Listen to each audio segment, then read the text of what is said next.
Welcome to PK cooking channel. இன்னைக்கு ரொம்ப சிம்பிளாக ஒரு கேரட் ரைஸ் செஞ்சுருக்கேன். ரொம்ப டேஸ்டாக இருக்கும். கண்டிப்பாக உங்கள் வீட்டில் ட்ரை பண்ணி பாருங்கள். ஃபஸ்ட் டைம் நீங்கள் எங்கள் வீடியோ பார்க்குறீங்கன்னா மறக்காமல் லைக் பண்ணுங்கள், ஷேர் பண்ணுங்கள், சப்ஸ்கிரைப் பண்ணுங்கள். வாங்க வீடியோக்குள்ளே போகலாம். ஒரு குக்கர் அடுப்பில் வச்சு 3 ஸ்பூன் நெய், கொஞ்சம் பட்டை,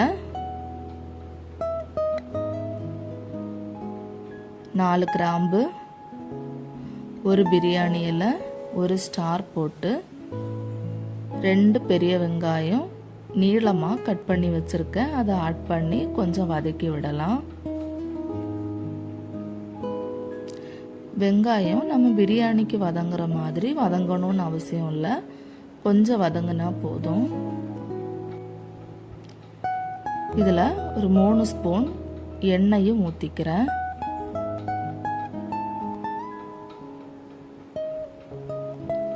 மூணு பச்சை மிளகாய்,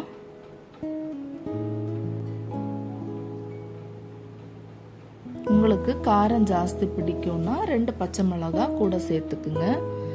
2 ஸ்பூன் இஞ்சி பூண்டு பேஸ்ட் ஆட் பண்ணுறேன். இப்போ இஞ்சி பூண்டோட பச்சை ஸ்மெல் போகிற வரைக்கும் கொஞ்சம் நல்லா வதக்கி விடுங்க. இப்போ ஒரு கைப்பிடி அளவு புதினாவும் ஒரு கைப்பிடி அளவு மல்லி இலையும் சேர்த்து கொஞ்சம் நல்லா வதக்கி விடுங்க. வதக்கி விட்டுட்டு ஏற்கனவே ஒரு 4 கேரட் துருவி வச்சுருந்தேன், அதையும் ஆட் பண்ணி கொஞ்சம் இதை வதக்கி விடுங்க.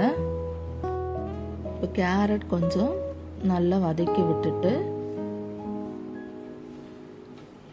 ரைஸுக்கு தேவையான அளவு உப்பு போட்டு 3 டம்ளர் அரிசி எடுத்திருந்தேன். அதுக்கு 4.5 டம்ளர் தண்ணி ஊற்றி தண்ணி கொதிக்கிற வரைக்கும் வேக விடலாம். ஏற்கனவே 3 டம்ளர் பாசுமதி அரிசி எடுத்து அரை மணி நேரம் ஊற வச்சுருந்தேன். அதை 2 தண்ணியில் வாஷ் பண்ணிவிட்டு அதை இதில் சேர்த்துடலாம்.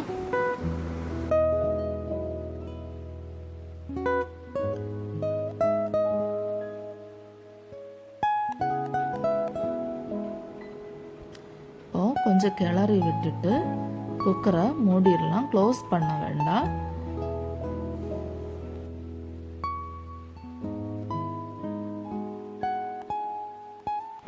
இப்போ உப்பு கரெக்டாக இருக்குன்னு பார்த்துட்டு உப்பு தேவைன்னா உப்பு ஆட் பண்ணிடுங்க.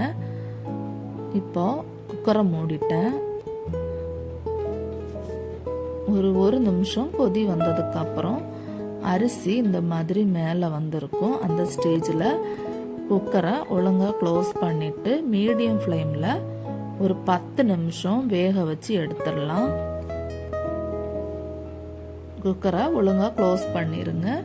க்ளோஸ் பண்ணிவிட்டு 10 நிமிஷம் மீடியம் ஃப்ளேமில் வேக விடுங்க.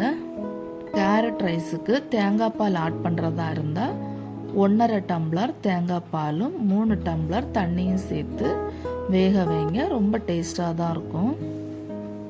நான் தேங்காய் பால் சேர்க்கல, தண்ணி தான் சேர்த்துருக்கேன். 10 நிமிஷம் மீடியம் ஃப்ளேமில் வேக வச்சுட்டு ஸ்டவ்வை ஆஃப் பண்ணிட்டேன். அதுக்கப்புறம் அரை மணி நேரத்துக்கு அப்புறம் தான் ஓப்பன் பண்ணேன். ரொம்ப உதிரியாக கேரட் ரைஸ் ரெடியாகி வந்திருக்கு.